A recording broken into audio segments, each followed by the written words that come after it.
من میخوام یه خاطره ای که حدود 27 سال پیش ما یه جمع دوستان رفتیم به یک باغی خارج از شهر که این باغ یه استخر هم داشت، استخر کشاورزی.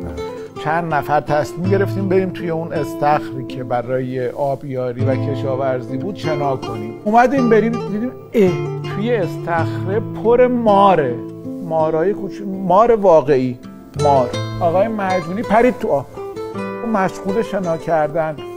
من گفتم که اصلا مار بود و گفت دیدم.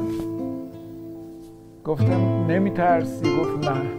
گفتم که مگه میشه که نترسی از مار؟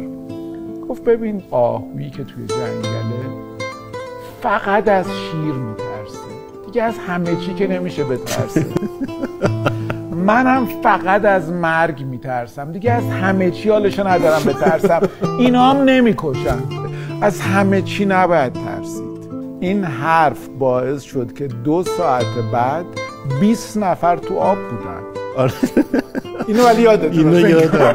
آره، علت این که 20 نفر تو آب بودن و آره. اینقدر به ما خوش گذشت همین یه جمله بود. من فکر میکردم وسوسه کردم آدم ها رو. وسوسه کردی؟ وسوسه کردی که بر ترس هامون غلبه کنیم و لذت ببریم از زندگی.